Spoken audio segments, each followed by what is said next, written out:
나는 착한 여자가 난 싫어요, 사실은. 착한 여자 짜증나요, 짜증나. 우리 생태마을에 50, 60이 다 돼갖고 암이 걸려갖고 오는 분들 많아요. 특히 자매들. 근데 이렇게 얘기를 해요. 신부님, 나 평생 집안을 위해서 고생하고 희생하고 내가 참고 견디고 살았는데 맨 마지막에 이렇게 암이 걸려갖고 내 인생을 돌아보면 남는 게 아무것도 없다고. 정말로 억울하고 분하다고. 그럼 나한테 막 울고, 난 이런 여자들 짜증나요. 누가 그렇게 살래요? 희생한다고 그게 훌륭한 게 아니에요. 참는다고 그게 훌륭한 게 아니에요. 집에서 누가 행복해야 되냐면 아내가 행복해야 돼. 그러니까 그 돈이면 이 돈이면 차라리 뭐 한다? 이 돈이면 차라리 애 학원을 한 번 더 보낸다. 이 돈이면 내가 살림살이를 하나 더 한다. 그리고 자기는 파마를 어떻게? 3만 원짜리 철모 뒤집어 쓴 거 딱 하고 있는 1년 내내 풀어지지도 않는 거 그냥 딱 쓰고 있는 거예요. 난 그런 여자가 싫다는 거예요.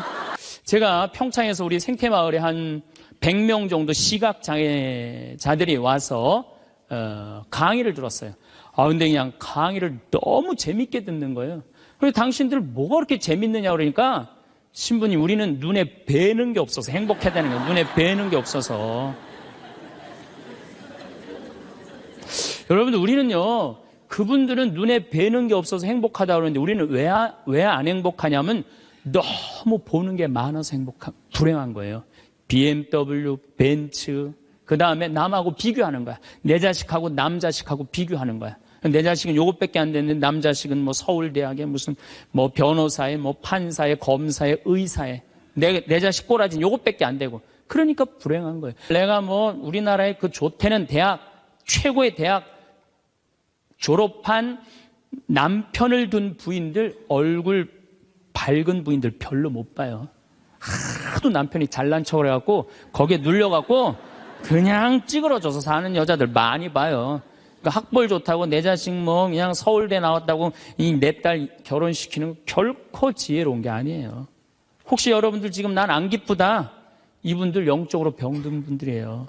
이거 눈 지금 뜨고 있는 것만 해도 얼마나 은혜 놓은 거예요. 눈 하나 갈아 끼는데 1억이야, 1억.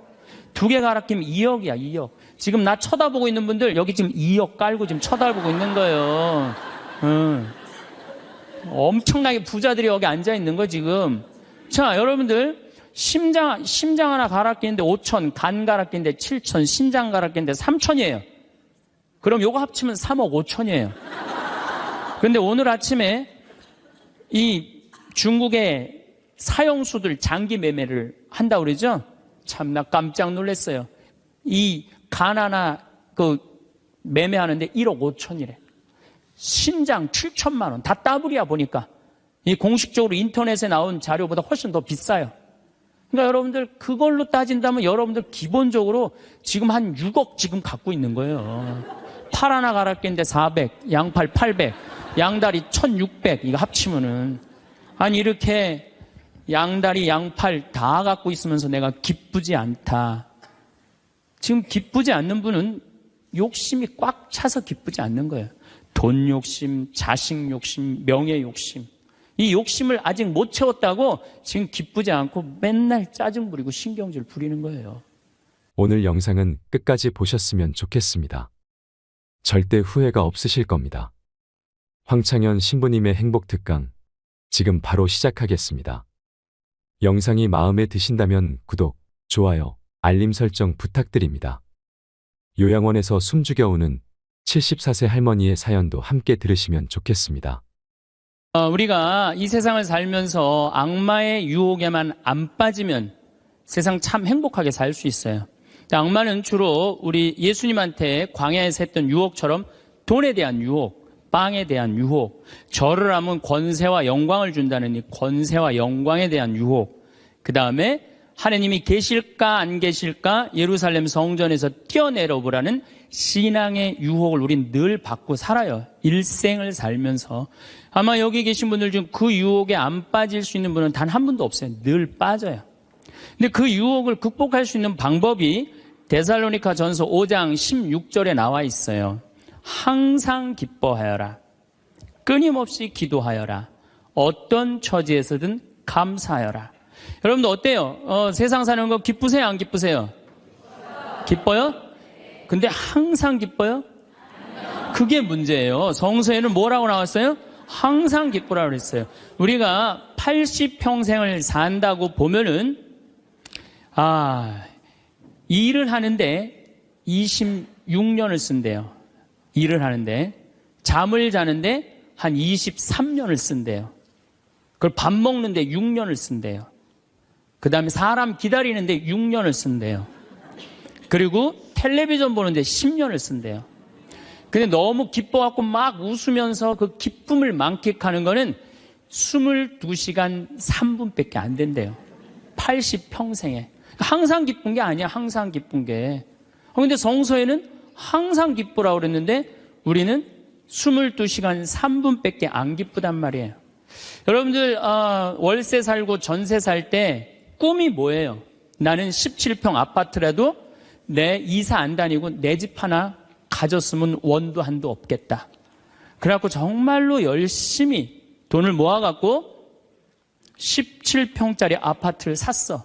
방 2개짜리인데 너무 좋은 거야. 이제 이사 안 다녀도 되니까. 그래갖고 쓸고 닦고 그냥 그 방 2개 그냥 빛이 번쩍번쩍 나요.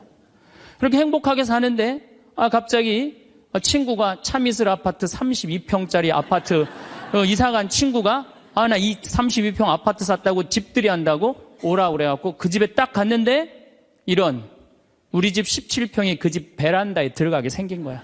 그때부터 기뻐요, 안 기뻐요? 안 기뻐요. 이때부터 목표가 바뀌어요.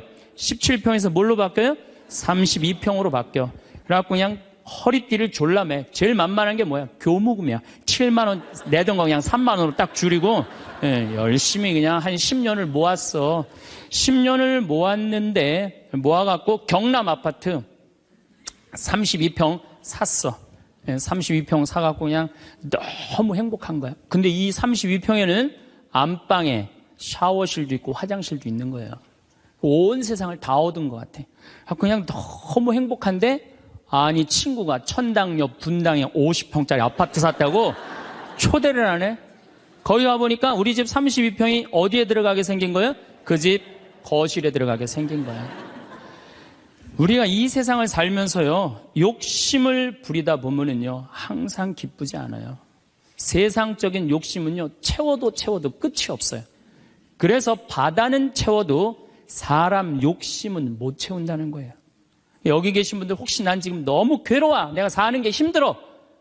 뭐 때문에 힘드느냐면 지금 현실이 힘든 게 아니에요. 여러분들 욕심이 너무 많아서 힘든 거예요. 이유는 다른 거 하나 없어요. 그런데 우리가 목표가 하늘나라인 사람, 나는 이 세상적인 게 날 좀 실망시킨다 하더라도 이 세상적인 출세를 좀 못했다 하더라도 나의 최종 목표는 하늘나라다. 정말로 아름다운 꽃이 있고 아름다운 사람들이 있고 성모님이 있고 하느님이 있고 예수님이 있고 오늘 채칠야 성녀 같은 그런 정말 아름다운 분들이 있는 그곳에 내가 간다라는 희망을 가진 사람은요 이 세상적인 게 날 좀 실망시킨다 하더라도 항상 기쁘게 살 수 있어요. 그런데 이 세상에 욕심만 부리다가 하느님 믿지도 않고 하늘나라에 대한 희망을 두지 않는 사람은 마지막에 빈털터리로 갈 수 있다는 얘기입니다. 제가 평창에서 우리 생태마을에 한 100명 정도 시각장애자들이 와서 강의를 들었어요. 근데 그냥 강의를 너무 재밌게 듣는 거예요. 그래서 당신들 뭐가 그렇게 재밌느냐 그러니까 신부님 우리는 눈에 뵈는 게 없어서 행복해야 되는 거예요. 눈에 뵈는 게 없어서. 여러분들 우리는요 그분들은 눈에 뵈는 게 없어서 행복하다고 그러는데 우리는 왜 안 행복하냐면 너무 보는 게 많아서 불행한 거예요.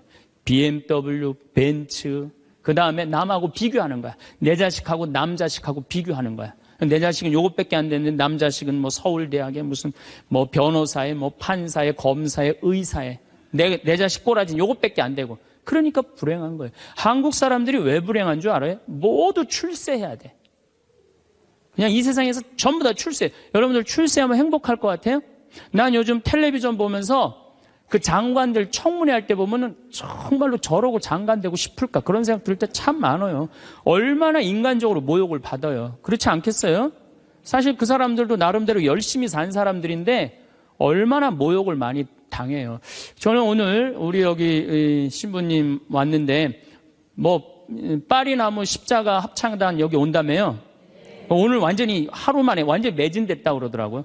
역시 비전동 대단한 비전 있는 본당이라 역시 틀려요. 그런데 나는 더 놀란 게 뭐냐면은 파리나무 십자가 합창단이 세계 최고예요. 그런데 우리 전 신부님이 여기 평택 데리고 합창단, 꼬마아이들 합창단 해놨다며요. 얘네들 음도 잘 못 맞춘대요. 그런데 그 무대에 얘네들을 세우겠다는 거예요. 일반 사람들은 자존심 상하고 기분 나빠서 안 세울지도 몰라요. 창피하다고. 그런데 그 아이들이 노래하는 것 자체로 오케이라는 거예요. 본당심이 말씀하시기를.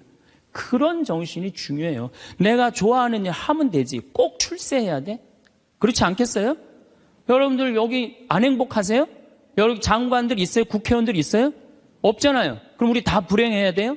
아니죠. 내가 오늘 얼마나 즐겁게 일을 하느냐, 그거 하나라도 우리는 얼마든지 행복할 수 있어요. 학벌, 서울대학 카이스트, 이번에 3월 달에 카이스트 아이들 4명 자살한 거 여러분들 아시죠? 얼마나 똑똑한 아이들이에요. 여러분들 공부 잘하면 좋을 것 같아요? 공부 잘하는 애들끼리 또 스트레스가 많아요. 서울대학도 다 1등 하는 거 아니에요. 거기 한 과에 40명이면 거기서 또 꼴등이 또 있어요. 거기서 또 꼴등이 있어요. 걔네들은 또 자괴감을 느낀다는 얘기예요. 그래서 학벌, 내가 우리나라의 그 좋대는 대학, 최고의 대학 졸업한 남편을 둔 부인들, 얼굴 밝은 부인들 별로 못 봐요. 하도 남편이 잘난 척을 해갖고 거기에 눌려갖고 그냥 찌그러져서 사는 여자들 많이 봐요. 그러니까 학벌 좋다고 내 자식 그냥 서울대 나왔다고 내 딸 결혼시키는 거 결코 지혜로운 게 아니에요. 그래서 우린 너무 출세, 학벌, 돈, 이 돈도 제가 보기에는 돈이 우리가 행복을 결정해 주는 것 같지는 않아요. 저는 요즘 이 입시철만 되면은 교수들이 돈 받고 그냥 부정 입학시키고 감옥에 들어가고 그 박사까지 돼서 교수까지 돼서 그 돈 몇 푼 받아먹고 감옥에 가요. 그 요즘 부산 저축은행 줄줄이 다 들어가는 거 보세요. 돈이 많으면요 더 많은 유혹에 빠지는 거예요. 제일 행복한 사람이 어떤 사람인지 아세요? 1 더하기 1은 일하고 내가 벌은 만큼만 쓰는 사람이 제일 행복해요. 근데 또 어떤 사람이 불행한 줄 아세요? 자기가 번 걸 쓰지도 못하고 죽는 사람들 많아요. 보면 9개 번 사람은요 10개 채우려고 1개 더 모으려고요 9개 손도 못 대고 죽는 사람들 많아요. 99개 가진 사람은 100개 채우려고 99개 쓰지도 못하고 죽는 사람들 많아요. 돈은요 제가 지난번에도 강의를 했듯이 내가 쓴 것만 내 돈이에요. 내가 쓴 것만. 살아오면서 여러분 이제까지 살아오면서 여행 다니고 맛있는 거 먹으러 다니고 성당 봉헌하고 여기 이 땅 사는데 위대한 일 하신 분들 땅값 내고 이것만 내 돈이에요. 내가 여기 비전동에서 제일 열받을 때가 언제였느냐면은 IMF 때 여기 내가 있을 때 터졌거든요. 근데 우리 교우들 20억 30억 날라간 교우들 많아요. 여기 안에. 근데 술이 취해갖고 나한테 와갖고 뭐라는 줄 알아요? 신부님 이렇게 망할 줄 알았으면은 하루아침에 날릴 줄 알았으면 성당에 봉헌이라도 많이 할 걸. 내가 이 성당에서 내가 그 경험을 했다니까. 제일 열받는 거야. 다 잃어버리고 후회하지 말고 언제 해요? 있을 때 하세요. 있을 때. 그러니까 여기 지금 땅 산 거 열심히 봉헌하세요. 돈이 나를 행복하게 하는 건 아니에요. 또 우리나라 사람들은 외모를 너무 따져. 외모를. 이 4가지가 우리나라 사람들이 기쁘지 않는 이유 중에 하나래요. 그래갖고 그냥 텔레비전 보면 그냥 저는 요즘 나이를 먹어서 그런 게 아니라 연예인을 구분을 못 하겠어요. 다 그놈이 그놈 같고 그 여자가 그 여자 같아요. 다 똑같이 생겼어. 어떻게. 그런데 얼굴 잘생긴 남자들 여러분들 같이 살아보는 여기 자매님들 어때요? 속 끓어요 안 끓어요? 끓어요. 얼굴 남자 얼굴은요 그저 둥글둥글하니 투실투실하니 그냥 후덕한 그런 얼굴이 제일 좋은 거예요. 잘생겨봤자요 바람이나 피고 골치 아파요.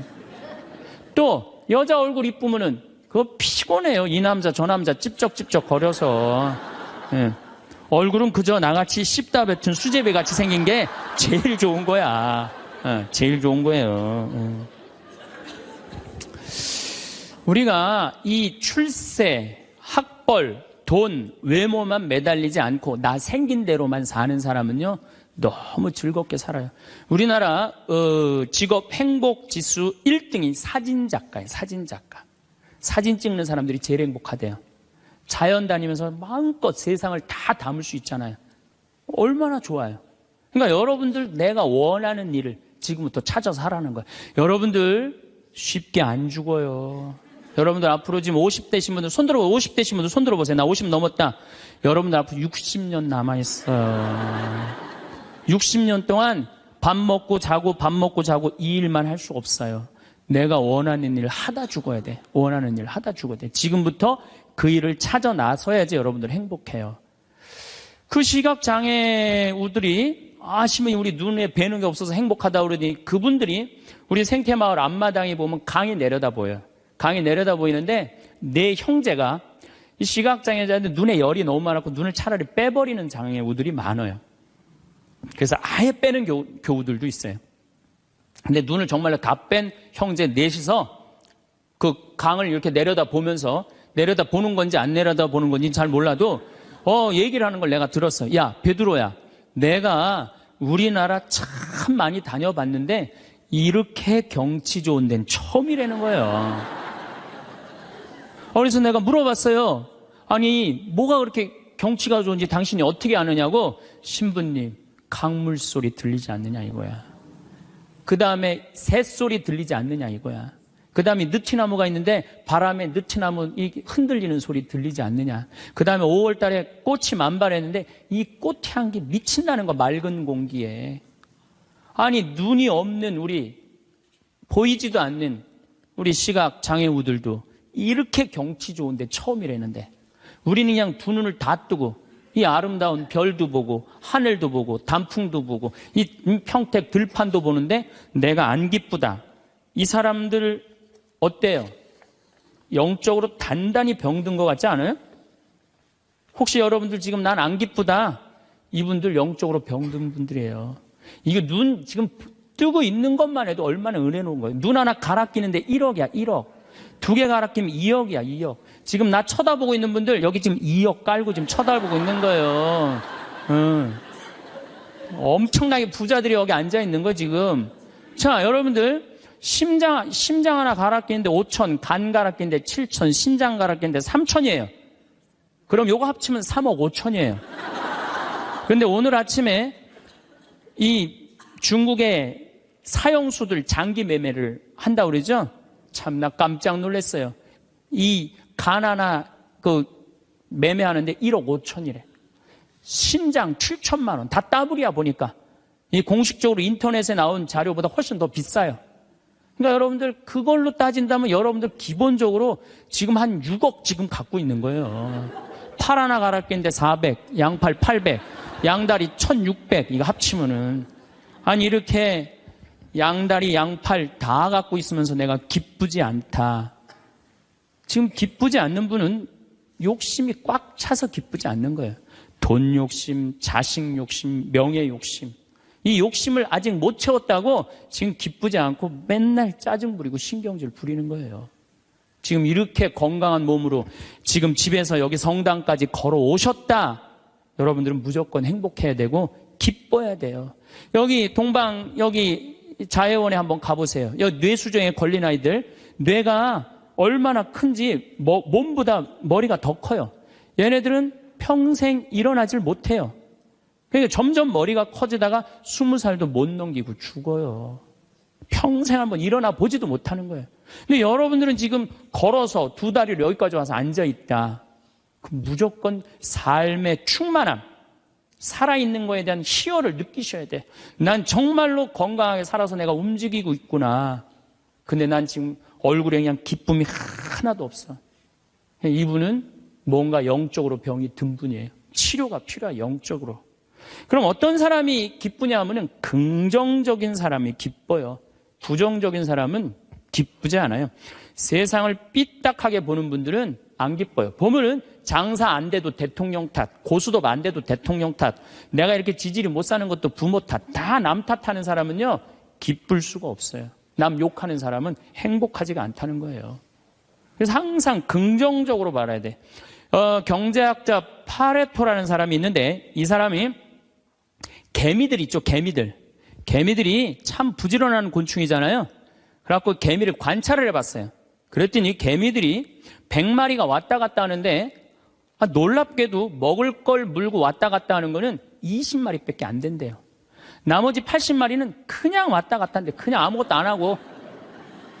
그래갖고 너무 신기해갖고 요 20마리를 또 모아갖고 또 100마리를 만들어 놓으니까 처음에는 다 물고 왔다 갔다 하더니 조금 지나더니 20마리만 먹을 걸 물고 왔다 갔다 하고 나머지 80마리는 그냥 왔다 갔다 하는데 어느 공동체나 열심히 일하는 사람은 20%예요.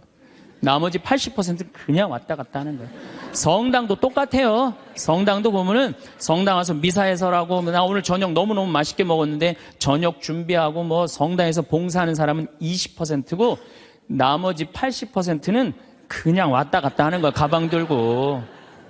근데 본당 신부가 그 20%에 초점을 맞추느냐 80%에 초점을 맞추느냐에 따라서 본당 분위기는 하늘과 땅 차이예요.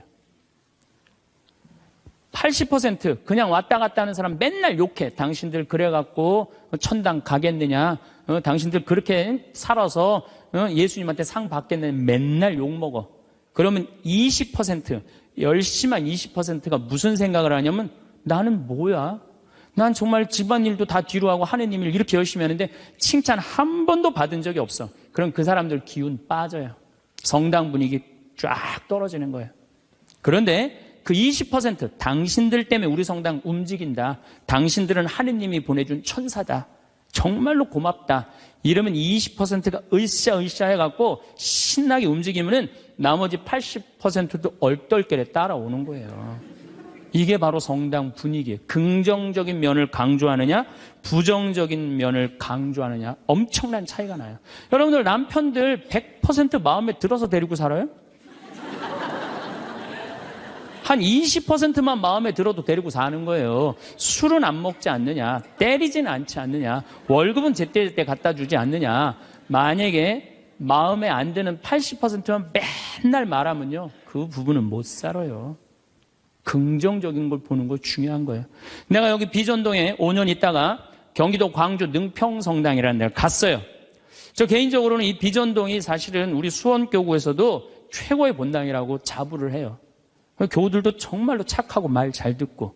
근데 딱 갔더니 여기는 우리 박건순 신부님이 딱 저조소 했는데 거기 가보니까 아무것도 없어.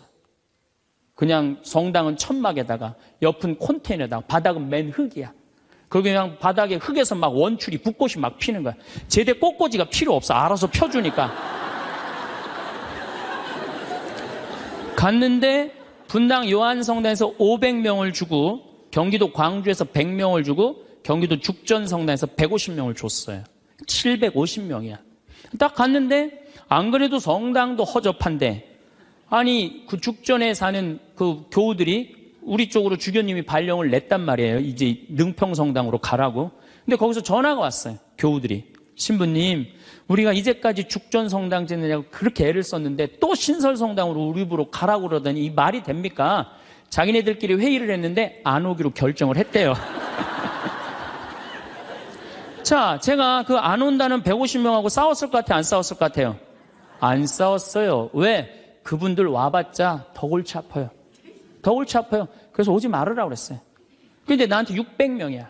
근데 우리 이 능평성당은 이 버스를 타고 이 능평 교우들이 분당으로 나가면은요, 버스 한 번이면 가요. 근데 우리 성당으로 오려면 2번을 갈아타야 돼. 그러니까 교우들이 다 분당으로 나가는 거예요.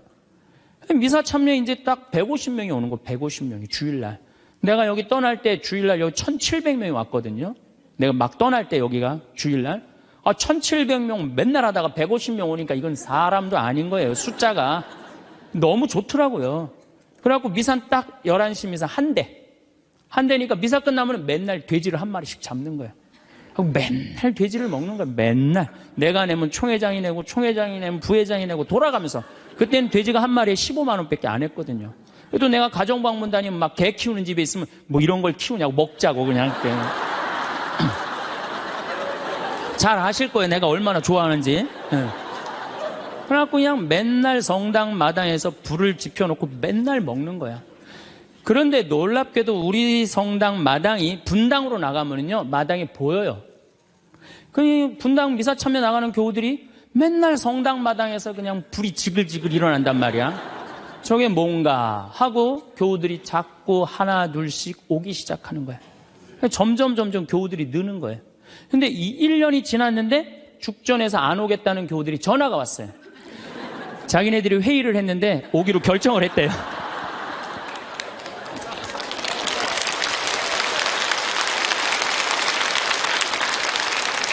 그래서 제가 오지 말라고 그랬겠어요? 오라고 그랬겠어요? 대환영이라고. 그래서 오라고 떠났던 교우들이 다 오는데 교우들이 1000명이 됐어요. 1년에. 근데 또 이제 아파트가 조금씩 들어가고 2년 만에 2000명이 됐어요. 그냥 너무 즐겁더라고요. 또 거기는 교우들이 그 시골 교우들이라 산에 가고 개구리 잡아오고 뭐 하여튼 난 환경운동하는 신부인데 너구리 잡아오고 별걸 다 잡아와. 이게 뭐 신부님 이거 개고기라고 그러고 거짓말하고 막 먹이고 너무 행복했어요.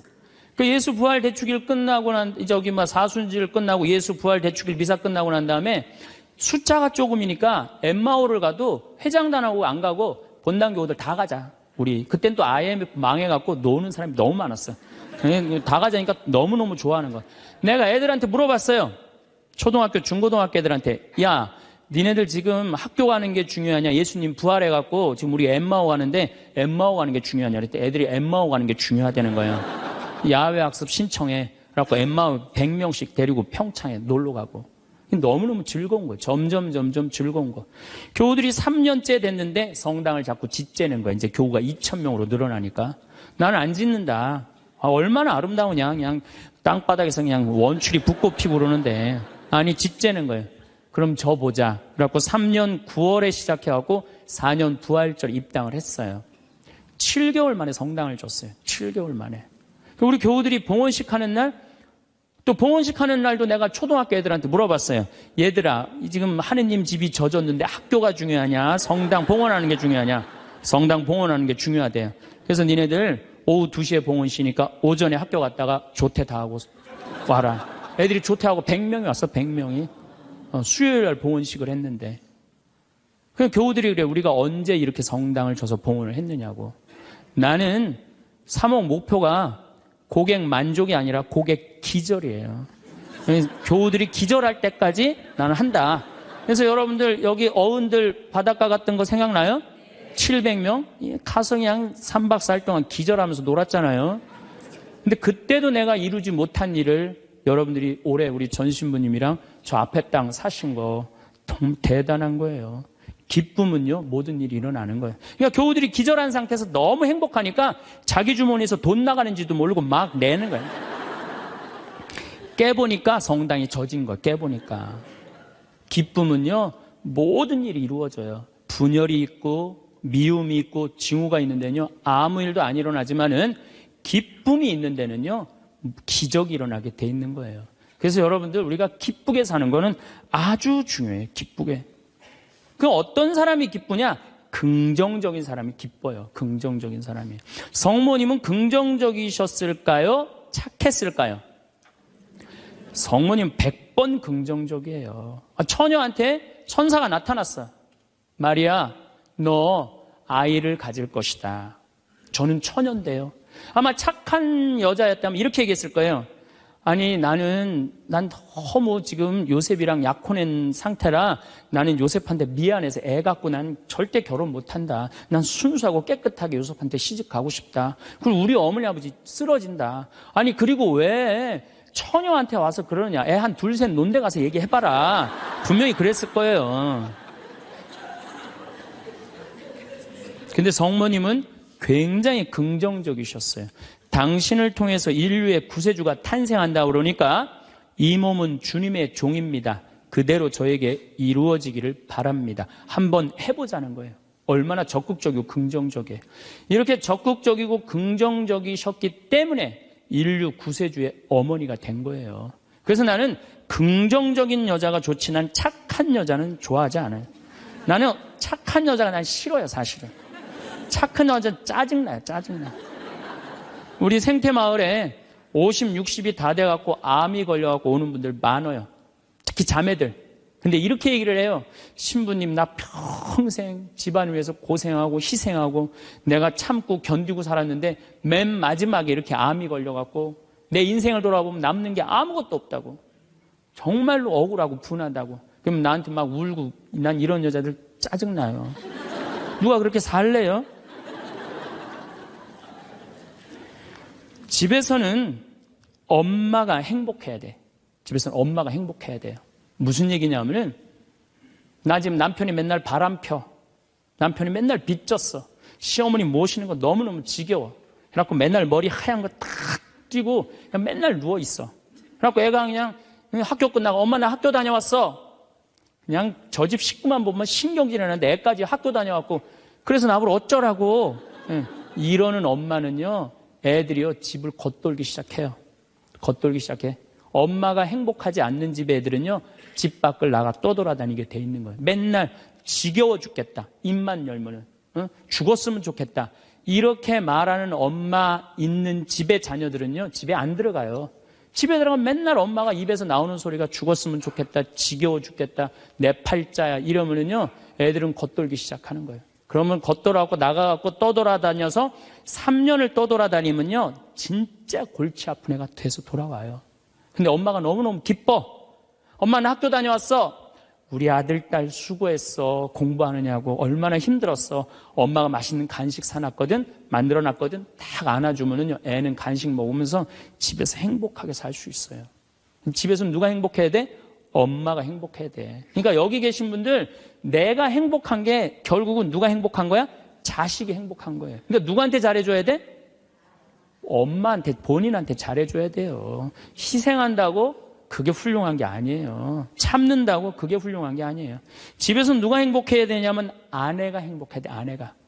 근데 우리나라 대한민국의 아내들은요 희생하고 인내하고 참아요. 더욱이 성당 다닌 사람들은 자기가 십자가 진다고 생각하고 파마 한번 하면은 보통 제대로 좀 잘 뽑으려면 한 10만 원 정도 들고, 여기 뭐 트리트먼트 뭐 영양 뭐 이거 하려고 그러면 한 20만 원 정도 들잖아요.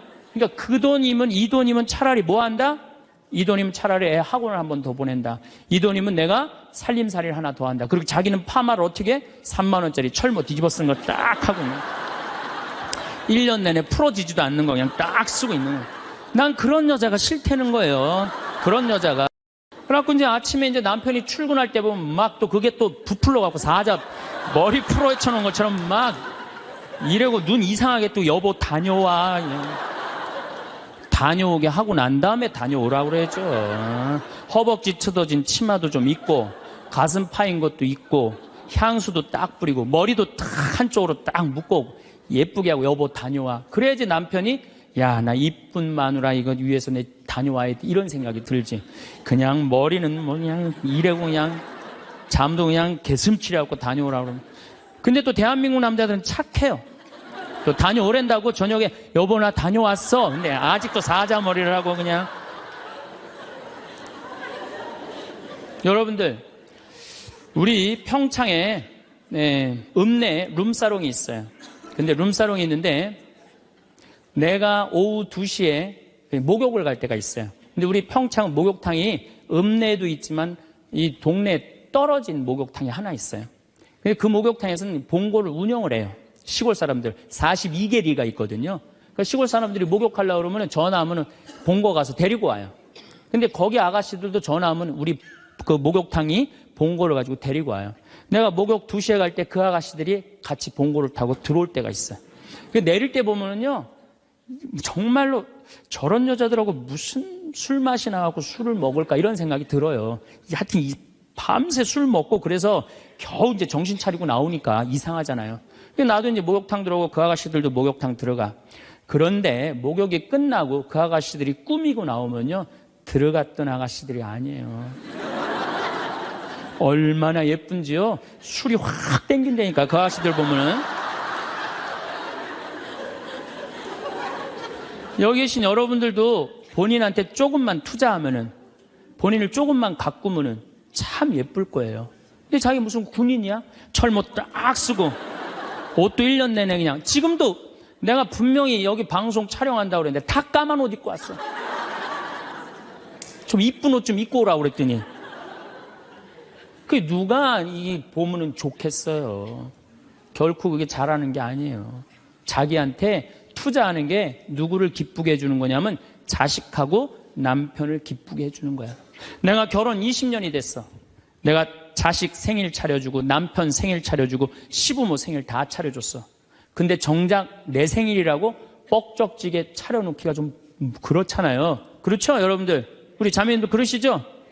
생일은 생일인데 아무도 안 알아주니까 미역국을 하나 딱 끓여놨어. 근데 역시나 남편이 웬 미역국을 훌딱 먹고 나가버렸어. 그럼 그때부터 울기 시작하는 거예요. 응? 20년 동안 내 생일 한번 기억을 못 해주고 저렇게 무심할 수가 있느냐고.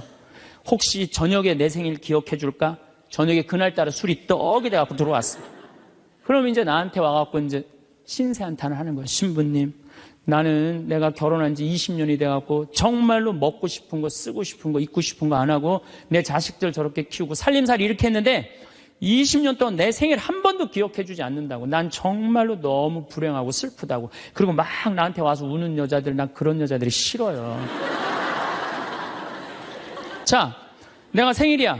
근데 남편이 기억을 못하는 것 같아. 그럼 오후에요, 남편 직장 근처에 나가세요. 나가고 전화하세요. 여보, 내가 결혼한 지 20년째 생일이고 내가 지금 50번째 내 생일이야. 내가 오늘 생일이 너무 기뻐, 즐거워. 나 너무 행복해 사는 게. 그래서 오늘 생일을 맞이해서 내가 한턱 쏠 테니까 나와. 내가 내면 되지.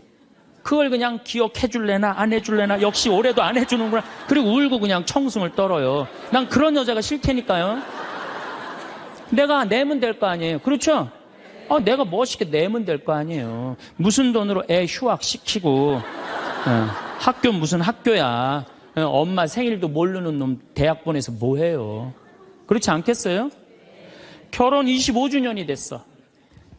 10주년도 까먹더니 20주년도 까먹더니 25주년은 기억해 줄래나. 한 달 전부터 계속 기다리는 거. 혹시 결혼기념일 뭘 해줄까. 근데 역시 그날도 그냥 넘어갔어. 나한테 와갖고 신부님, 난 결혼 25주년 동안 한 번도 기념일을 선물을 받아본 적이 없다고. 그럼 막 눈물 흘리는 그런 여자들이 난 싫어요. 결혼 25주년인데 남편이 기억을 못하는 것 같다. 그럼 어떻게 하시면 돼요? 여보, 내 결혼 25주년인데 이번에 제주도가 7대 경관으로 뽑혔대. 내가 예약해놨거든. 일주일 동안. 다다음 주 휴가 내. 같이 갔다 오자. 내가 내면 되지.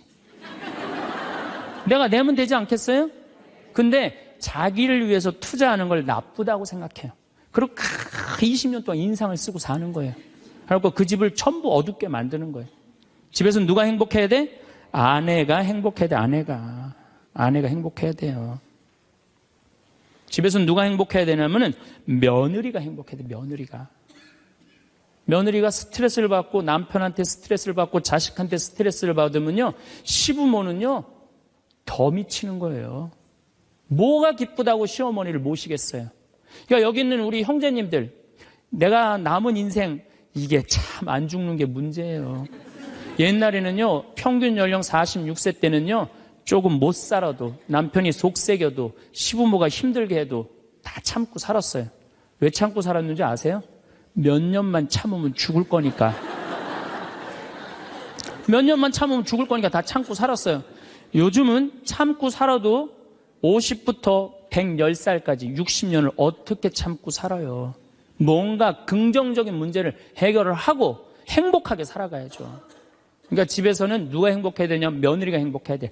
그러니까 여기 있는 형제님들은 누구 행복만 책임지면 행복하냐면 마누라, 아내, 집사람만 행복하게 해주면요, 여러분들 일생은, 남은 생은 전부 편안해요. 남은 생은. 그래서 집에서는 이제는 21세기는 누가 행복해야 되냐면 여자가 행복해야 돼. 여자가 행복해야지 모두가 행복한 시대가 오는 시대가 됐다는 얘기예요. 성모님도 뭐라고 그랬어요? 내 영혼이 주님을 찬송하며 나를 구하신 하느님 생각에 내 마음 기뻐 뛰노나이다. 성모님이요 그렇게 불행하게 산 게 아니에요. 굉장히 행복하게 사셨어요. 내 마음 기뻐 뛰논다. 그리고 인류의 구세주를 계속 키우셨는데 얼마나 행복하겠어요. 물론 마지막 날 아들 돌아가신 거 너무너무 마음 아팠지만은 금방 살아났잖아. 3일 만에. 그렇지 않아요? 근데 우린 뭐 통보의 어머니, 뭐 고통의 바다 이러는데 내가 보기에는 성모님은요, 굉장히 행복한 분이에요. 내 마음 기뻐 뛰논다 그랬잖아요. 또 성모님이 엘리사벳을 찾아갔을 때 엘리사벳이 뭐라 그래요? 주님의 어머니가 나를 찾아주시다니 이게 어찌된 일입니까?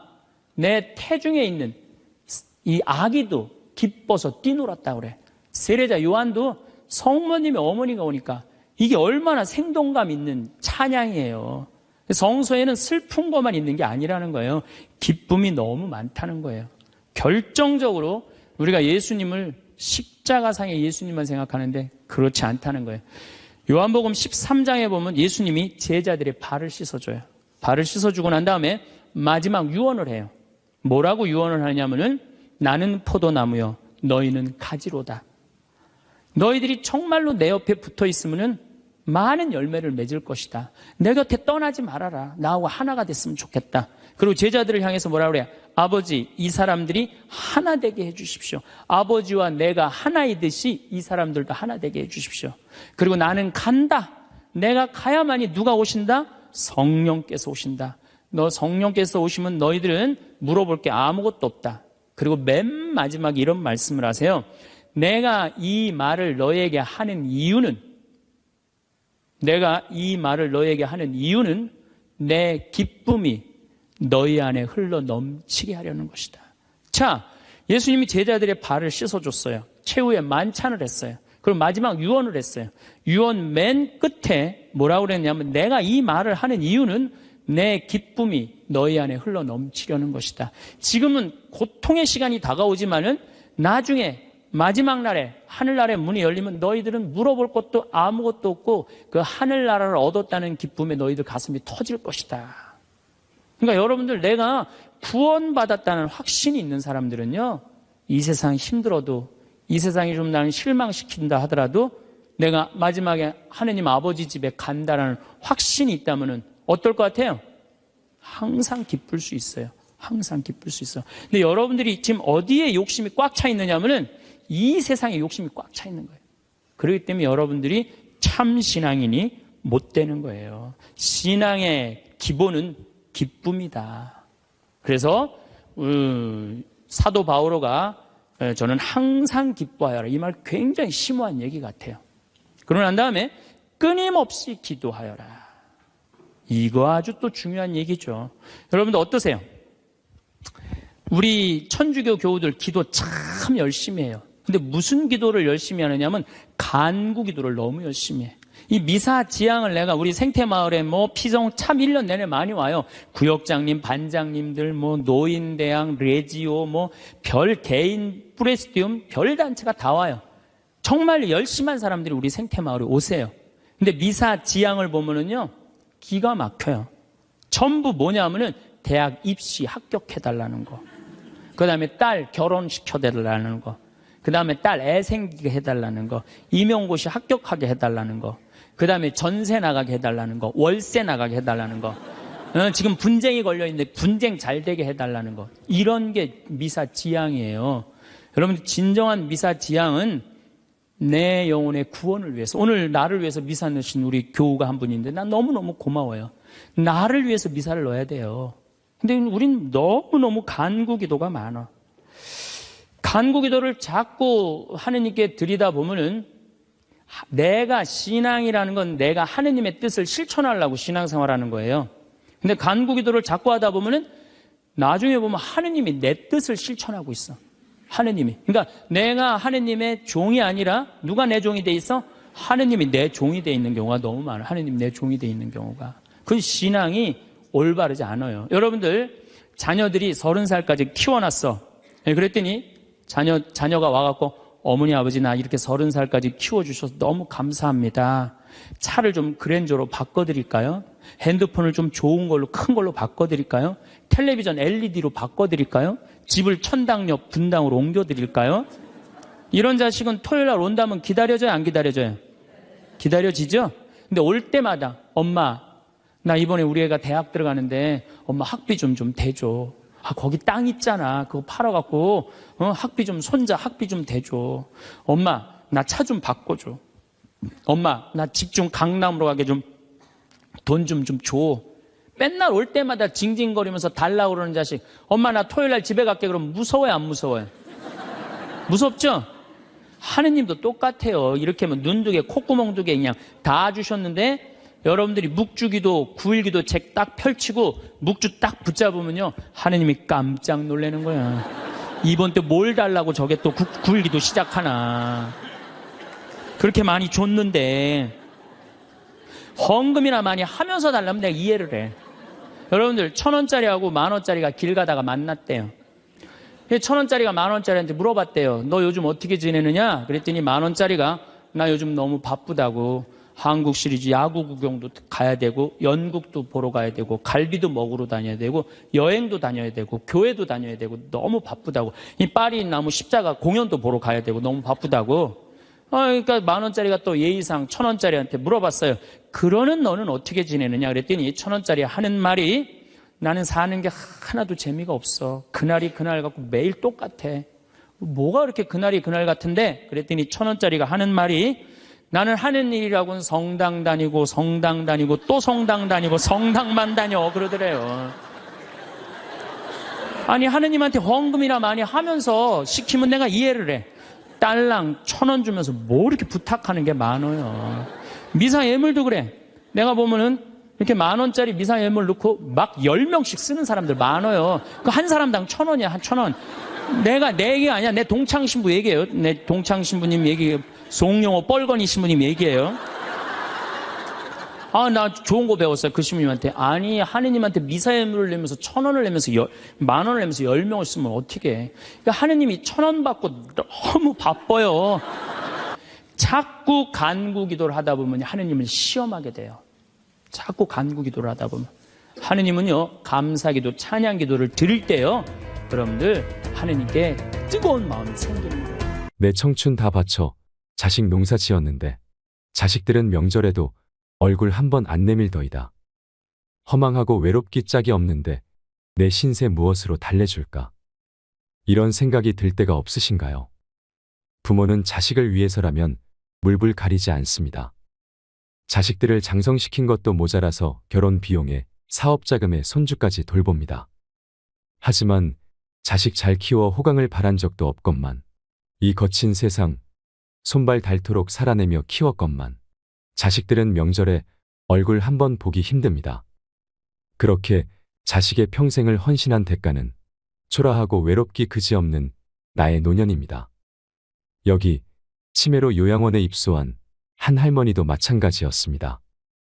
이 할머니는 날이 갈수록 치매와 망상 증상이 심해졌고 결국에는 자녀와 손주들도 까맣게 잊고 말았습니다. 심지어 밥을 떠서 입에 넣는 것조차도 잊어버렸습니다. 요양원 직원들이 식사 수발을 해드려야만 간신히 입안의 음식물을 우물거릴 수 있었습니다. 그러던 어느 날 할머니가 약간 정신이 돌아와서 요양보호사를 보며 말했습니다. 아이고 고맙다 딸아. 내가 나를 이렇게 편하게 지내도록 똥 오줌도 받아주고 씻겨주고 먹여주니 너는 참 예쁜 딸이구나. 그리고는 요양보호사의 손에 선물이라며 사탕을 쥐어주셨습니다. 하지만 한 달 뒤 할머니 임종이 다가왔습니다. 병원에서는 가족들에게 할머니의 임종을 전화로 알렸지만 다들 바쁘다고 핑계대며 아무도 달려오지 않았습니다. 결국 요양원 원장과 요양보호사가 할머니 마지막 가시는 길을 눈물로 배웅했습니다. 이젠 좋은 곳에 가셔서 편히 지내세요. 어르신 수고 많으셨어요. 할머니는 눈물로 환송하는 요양원 원장의 손을 꼭 잡은 채 무언가 말하고 싶은 것을 다 말하지 못하고 그렇게 쓸쓸히 운명하셨습니다. 한편 자식들은 할머니가 임종한 후 한나절이 지나서야 나타났습니다. 어머니의 마지막 모습도 보지 않은 채 사설 구급차에 어머니를 실어 곧장 화장터로 떠나버렸습니다.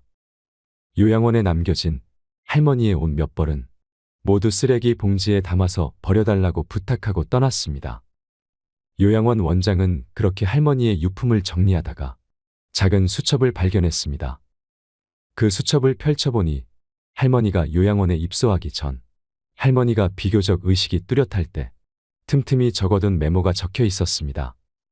집 한 돈 1억 원은 큰아들이 가져감. 논 판 돈 5,500만 원은 작은 아들이 가져감. 밥 한 돈 3천만 원은 딸 시집 비용으로 줌. 이제 남은 건 영감 묘지와 내 병든 몸뚱아리뿐. 이제는 자식 삼남매에게 더 줄 게 없어 미안함. 자식에게 신세지지 말아야 하는데 걱정임. 이것이 할머니께서 돌아가시기 전에 남긴 마지막 글이었습니다. 여러분, 자식한테 재산 물려줄 생각하지 마세요. 여러분들이 만약에 70살에 다 살았다고 생각하고 자식들한테 재산을 물려주는 순간, 여러분들은 자식도 잃어버리고 재산도 잃어버리고 인생도 잃어버리는 것입니다. 70살에 자식들한테 재산 주면 자식이 계속 찾아오고 용돈 주고 하지 않습니다. 찾아올까요? 안 찾아올까요?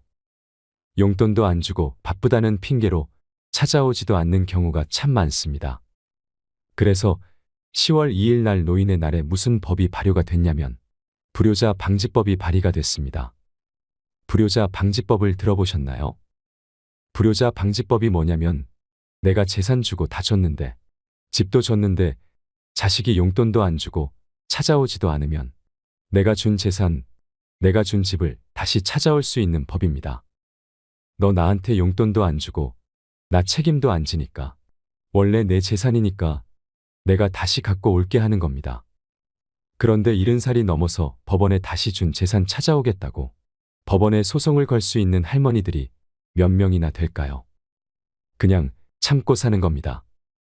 속은 새까맣게 타들어가는데 참고 사는 것입니다. 그래서 가만히 보니까 만만한 게 신부님입니다. 왜냐하면 황창현 신부님한테 찾아가면 저 신부님은 나를 받아줄 것 같은 생각이 드는 것입니다. 그래서 실제로 황창현 신부님한테 70살 넘은 분들이 전화해서 사정을 다 얘기한다고 합니다. 제가 자식들한테 재산 주고 탈탈 털어 모든 것을 다 줬는데 자식들이 박사해 사업하고 잘 사는데 나 찾아오지도 않는다고 말입니다. 그러면서 나 너무 멀쩡하다고, 난 아직도 건강하다고, 설거지도 할 수 있고 빨래도 할 수 있고 다 할 수 있다는 겁니다. 그렇게 신부님하고 같이 살고 싶다는 그런 분들이 많습니다. 지금부터 신부님이 하셨던 말씀을 들려드리겠습니다. 요즘 나하고 살자는 여자가 너무 많습니다. 1년에 500명도 더 되는 것 같습니다. 그래서 제가 그 편지들을 지금은 다 모아놓습니다. 왜 모아놓느냐 하면 그 내용이 기가 막힙니다. 내용이 신부님 제가 자식을 어떻게 키워서 어떻게 성공시키고 어떻게 재산을 물려줬는데 나한테 이럴 수가 있느냐고 그렇게 구구절절 편지 쓰는 분이 많습니다. 그런데 그 자식 재산은 찾아올 생각하지 않고 신부님이 자식보다 낫다는 생각이 드는 겁니다.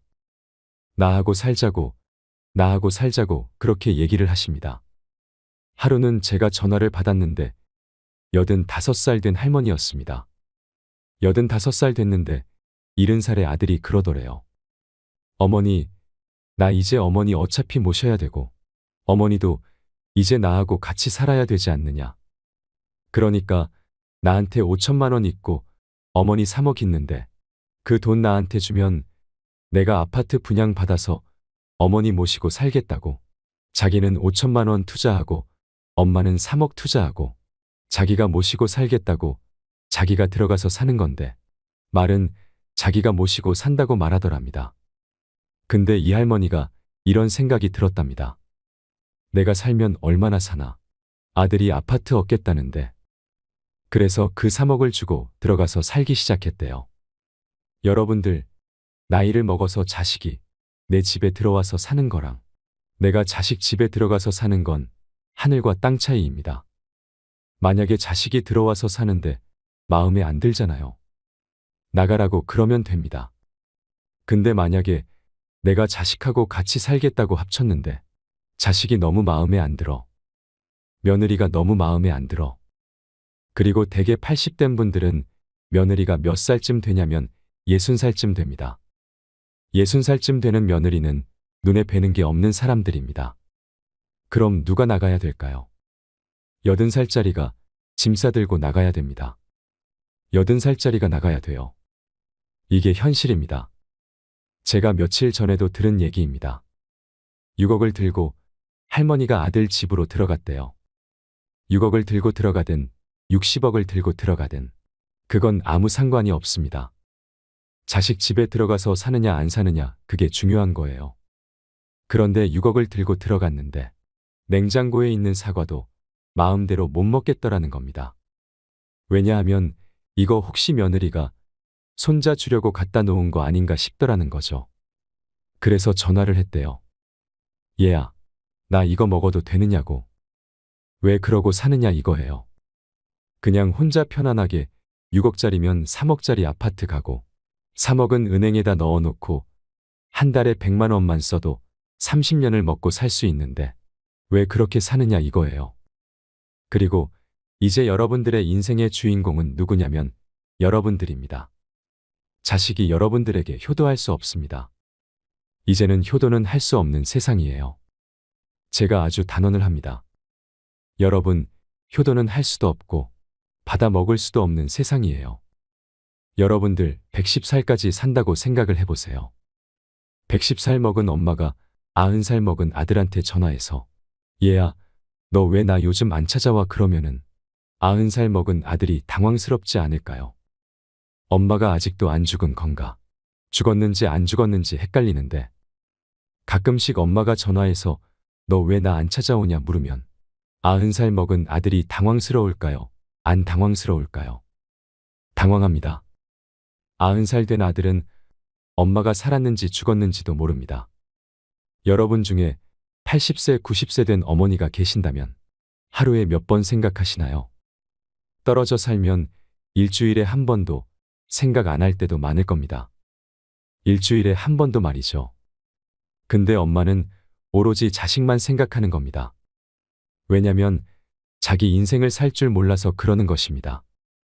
자기 인생을 사는 사람은 자식이 있든 없든 자식이 찾아오든 안 찾아오든 아무 상관없이 자기 인생을 살아갑니다.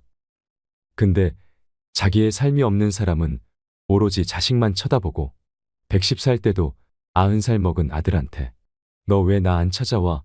나 너밖에 없는데 그러면 아들이 엄마가 지금 죽었다가 살아난 건지 살았다가 죽은 건지 아들이 헷갈립니다. 이제는 효도는 없는 시대입니다. 다시 이야기로 돌아와서 85살 된 분이 이러저러해서 70살 때 들어와서 아들하고 살기 시작했다고 합니다. 그런데 75세가 돼도 안 죽고 80이 돼도 안 죽더랍니다. 나이를 먹으면 먹을수록 돈이 더 필요합니다.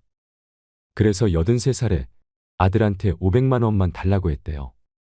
왜냐면 3억을 줬으니까 500만 원을 달라고 할 자격이 있는 거죠. 근데 그때부터 아들이 2년 동안 말을 안 하더래요. 저는 아들 편입니다. 생각을 해보세요. 여러분들, 이 아들은 엄마하고만 사는 게 아닙니다. 60살 된 며느리하고 사는 거예요.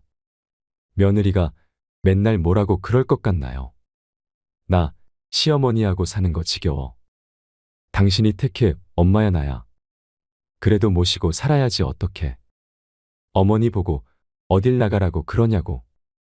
아들이 맨날 이렇게 달래고 달래는 와중에 그런 상황도 모르고 500만 원 내놓으라니까. 이 아들이 엄마 쳐다보기가 싫은 겁니다. 2년 동안 아들이 말을 안 하더래요. 2년 동안 한 집에 사는데 아들이 2년 동안 나를 사람 취급도 안 하고 말도 안 하면 그 집에서 살고 싶을까요? 살고 싶지 않죠. 그러니까 나이를 먹으면 또 어떤 문제가 있냐면 안 보이죠? 안 들리죠? 기억은 까무락까무락 그러죠. 여기 아프죠? 저기 아프죠? 그러면 그 입에서 나 행복하다, 나 기쁘다 이런 말이 안 나옵니다. 아이고 지겨워, 아이고 사는 거 힘들어 죽겠어. 차라리 죽는 게 나아 맨날 이 말만 합니다. 좋은 소리도 여러 번 들으면 짜증나는데 지겹다, 죽겠다, 섭섭하다는 소리 10년 이상 들으면요. 정말로 아들이 죽고 싶을 만큼 힘들 겁니다. 그러니 2년 동안 말을 안 하는 걸 거예요. 이 할머니도 그 집에서 사는 게 너무 자존심이 상하는 겁니다. 그러니까 나한테 전화해서 신부님 생태마을에 있는 방 하나를 달래는 겁니다. 와서 살겠다고 말이죠. 나 아직도 건강하다 이거예요. 85살이 그것도 알몸으로 와서 나하고 산다는 겁니다. 아니, 내가 24살이 와서 산다 그래도 살까 말까 고민을 지금 해야 될 판국인데 85세 할머니가 아들한테 3억 다 주고 나한테 와서 알몸으로 살겠다고 하더라고요. 할머니, 우리 생태마을은 피정집입니다. 할머니께 드릴 방이 없습니다. 라고 하니 내가 거기 방 많은 거 아는데 왜 그러시나요? 그 많은 방이 안 비느냐 하더군요. 무작정 내놓으라는 겁니다. 할머니 죄송하다고 우리는 피정집이라 드릴 방이 없어 죄송해요. 그러니까. 아니 방송 보면 우리 노인들 마음을 가장 잘 아는 분이 신부님인데 막상 통화해 보니까 보는 거하고 다르다 하면서 성을 내시더군요. 방송 보는 거하고 다르다고 말이죠.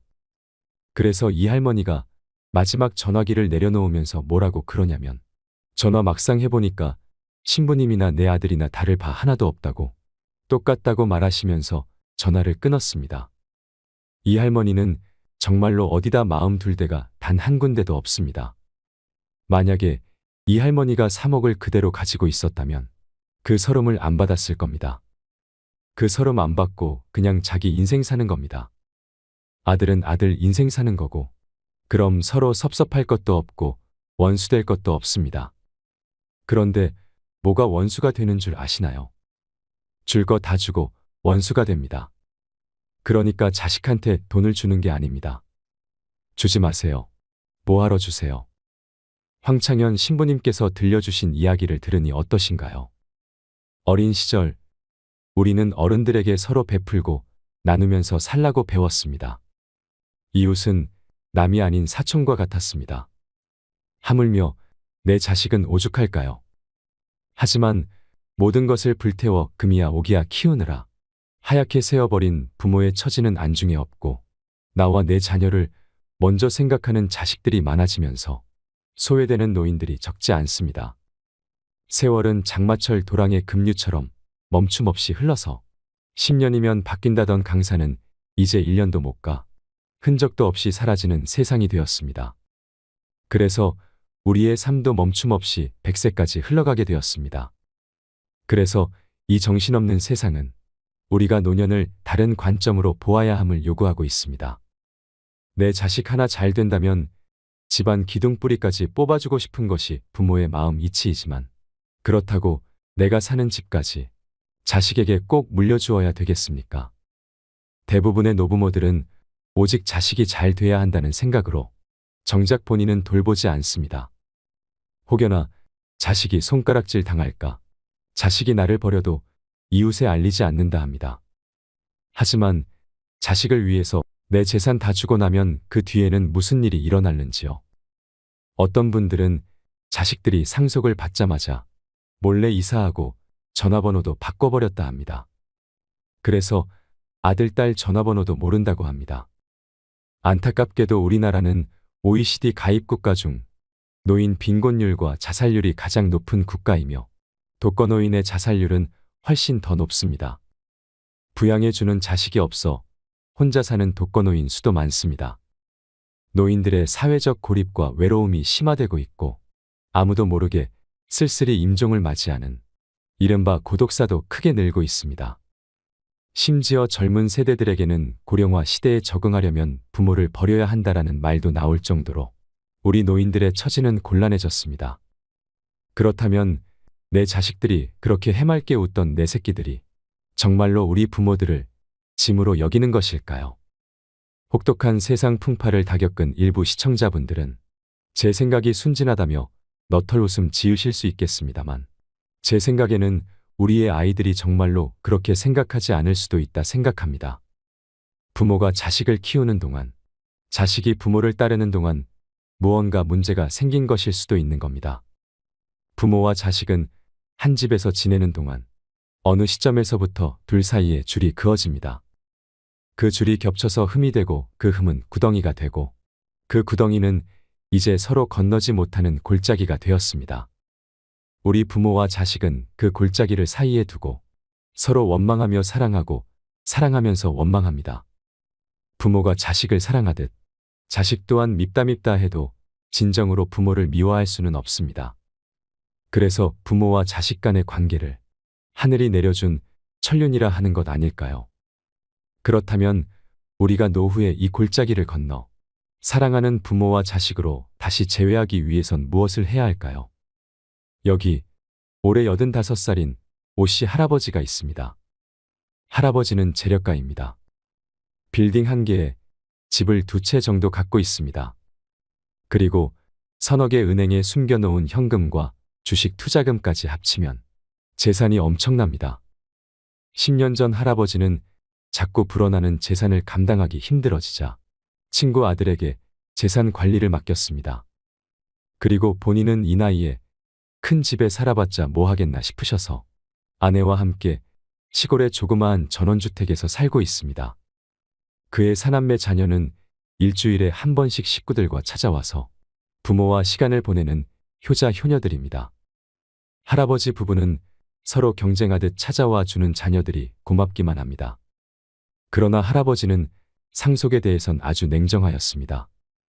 가끔 손주들이 대학을 간다거나 결혼을 할 때 아니면 약간의 사업자금이나 집 살 돈을 도와달라고 하면 내주지만 재산을 물려주는 것에 대해선 딱 잘라 거절합니다. 아버님, 제가 한 살이라도 젊을 때 상속받아야지요. 장남의 이런 짜증 섞인 푸념에도 막무가내입니다. 그런데 어느 날 할아버지의 재산 관리를 맡고 있는 친구의 아들이 이렇게 물어보았다고 합니다. 어르신, 왜 그렇게 상속을 안 해주시나요? 그러자 할아버지의 대답은 일관됐습니다. 내가 자식에게 재산 상속하는 날이 바로 효자가 불효자가 되는 날이야. 우리는 이 할아버지 말을 새겨들을 필요가 있습니다. 우리는 20년에서 30년 일한 걸로 은퇴 이후 거의 50년을 더 살아야 합니다. 때문에 더욱 철저하게 대책을 세울 필요가 있습니다. 그때 가면 어떻게든 되겠지라고 생각하거나 아이들을 좀 키워놓고 그때부터 준비해야겠다고 생각하면 그땐 너무 늦을 수 있습니다. 대비는 빠르면 빠를수록 좋지만 그게 아니더라도 반드시 나의 노후를 위한 돈을 조금씩 따로 모아두시는 걸 추천합니다. 예전에는 대가족 제도여서 한 집에 증조할머니, 할아버지, 아버지, 아들이 살면서 가정 내 임종이 당연하였습니다. 아들과 손자들이 돈을 벌려고 나가면 며느리와 손자 며느리의 병 수발을 받았지요. 하지만 지금은 이런 모습이 거의 없습니다. 현실적인 관점에서 서민인 나는 벌 수 있는 돈과 쓸 수 있는 돈이 한정되어 있습니다. 같은 돈으로 최고의 효과를 내기 위해서는 내 인생의 특정한 시점에서 지나치게 돈을 쓰는 일은 위험할 수 있습니다. 나의 노후를 준비하지 않고 교육비를 올인하게 되면 은퇴 후 무려 50년을 자식에게 의지해야 하는데 저는 과연 그걸 자녀들이 좋아할지 의문입니다. 자식들이 견디고 견디다가 결국에는 키워주신 건 감사하지만 솔직히 내 인생을 즐길 수 없어서 부담스러워요. 이런 말을 하지 않을까요? 모든 부모는 아이를 사랑합니다. 그래서 사랑의 표현은 무한대로 해줄 수 있지만 금전적으로는 냉정하게 생각해 보아야 하지 않을까요? 제가 아는 어느 부모님은 자식에게 이런 말을 반복했습니다. 너에 대한 지원은 딱 대학 등록금까지다. 그리고 사교육비도 많이 쓰지 않으셨습니다. 어찌 보면 냉정하다고 볼 수도 있지만 시간이 흐르자 그 부모님은 현명한 부모님이셨다는 생각이 들었습니다. 그분의 아이는 실제로 대학 등록금 이후로는 부모님에게 금전적으로 의지하지 않았고 그렇게 자식을 끊어낸 돈은 노부부의 노후자금으로 쓰였습니다. 그리고 아이는 어른이 되어서도 그 사실에 감사하고 있습니다. 우리가 진정으로 아이를 위하고 아이에게 부담을 덜어주려면 어떤 선택을 해야 할지 많은 고민이 필요한 시점입니다.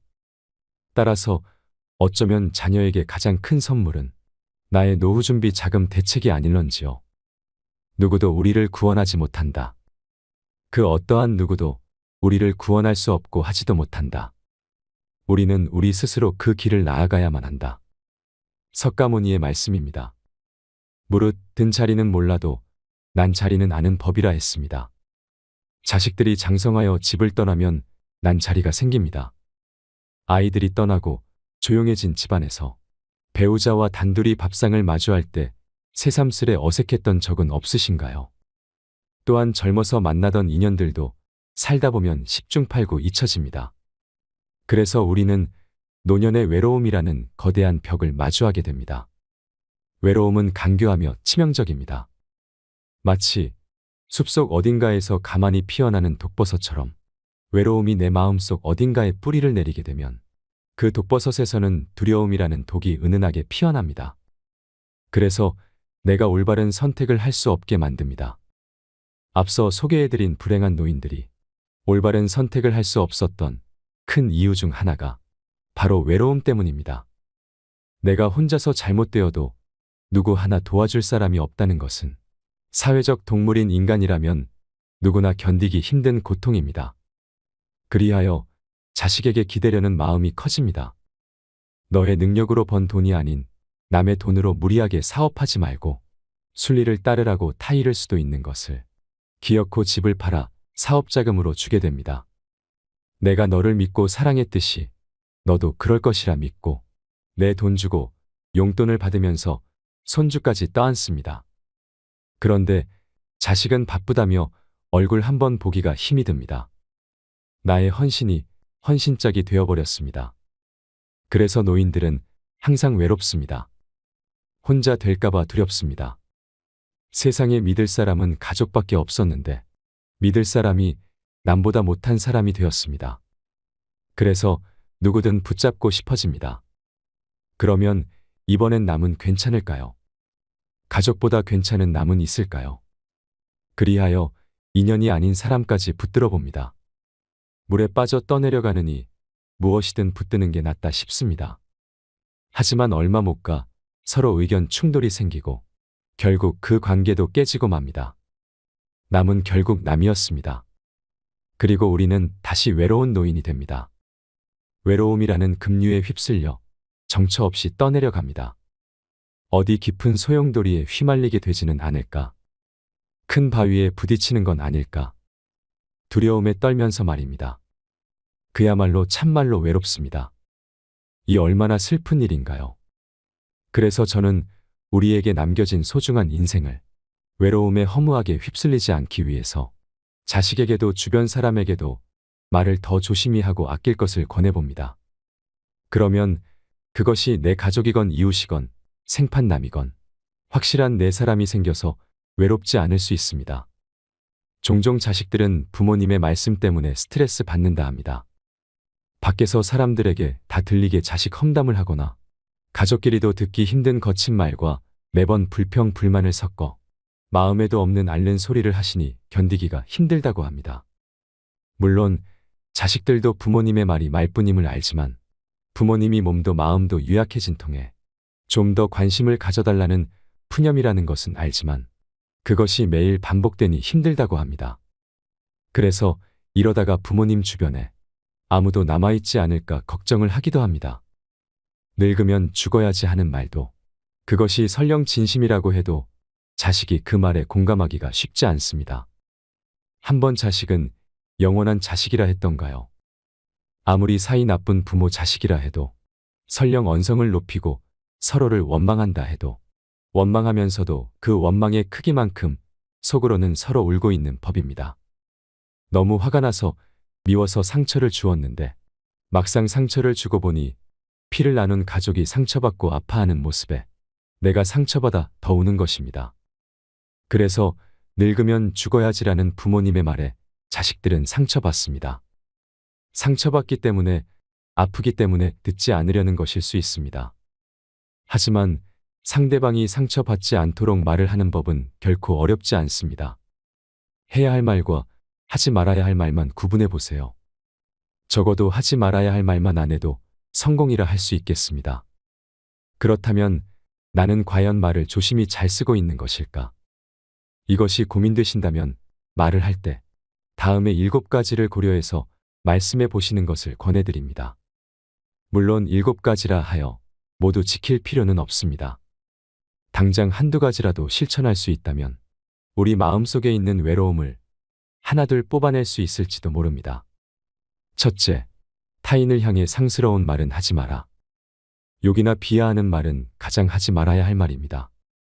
욕과 비하는 하늘에 대고 뱉은 침처럼 고스란히 내게 돌아옵니다. 둘째, 상대가 싫어할 말은 하지 마라. 누구나 살면서 여러 가지 상처를 받습니다. 그래서 그 상처와 연관되는 말들이 있습니다. 그 말은 건드리면 폭발하는 뇌관입니다. 하지만 사람마다 경험이 다르듯 그 뇌관도 다릅니다. 그러니 우리는 항상 말조심을 해야 합니다. 셋째, 인격을 무시하는 말을 하지 말라. 자존심을 건드리면 회복하기 어렵습니다. 예로부터 우리나라는 예를 중시하며 나를 낮추는 겸손을 미덕으로 삼아왔습니다. 그래서인지 자존감이 낮은 경우가 많습니다. 즉, 인정을 못 받고 자란 것이지요. 그래서 자존심이 강합니다. 하지만 자존심이 강하다는 것은 곧 열등감이 강하다는 것입니다. 열등감은 마음의 상처를 먹고 무럭무럭 자랍니다. 그래서 살다가 어느 순간 열등감이 불쑥 올라오면 정말 아픕니다. 아물어 가던 상처의 딱지를 한 번에 떼어지는 것 같은 기분입니다. 그러니 상대방의 그 상처를 굳이 건드리는 일은 하지 말아야 합니다. 넷째, 상대 가족을 헐뜯지 마라. 차라리 내 욕을 했으면 했지. 내 가족은 건드리지 말아라. 우리는 한 번쯤 이런 말을 해보았거나 들어보셨을 것입니다. 아무리 못나고 미운 나의 가족이라도 남이 욕하면 화가 나는 것이 도리입니다. 따라서 본질과는 아무 상관도 없이 상대의 가족은 어떤 상황에서도 건드리지 말아야 합니다. 다섯째, 유머 있는 대화의 기술이 필요하다. 무슨 이야기든 심각할 필요가 있을까요? 꼭 이 대화를 통해 무언가 바꿔야 한다. 꼭 득이 있는 대화여야 한다라는 마음을 내려놓으세요. 우리가 다른 사람에게 줄 수 있는 가장 소중한 선물은 우리의 존재입니다. 우리가 상대방을 존중하고 사랑하며 품을 때 비로소 우리의 관계는 꽃처럼 피어날 것입니다. 대화는 우리가 행복해지는 도구일 뿐입니다. 여섯째, 분명한 말은 오해를 남기지 않는다. 확실한 예스와 확실한 노는 연습해야 잘할 수 있습니다. 마음이란 표현을 해야 알 수 있습니다. 나는 내 마음을 알기 때문에 당연하다 생각할 수 있지만 상대방은 열길 물속은 알아도 한길 내 마음속은 알 수 없습니다. 만약 내가 할 수 없고 거절을 해야 하는 일이라면 당장 상대방이 실망할 수 있어도 단호하게 표현하세요.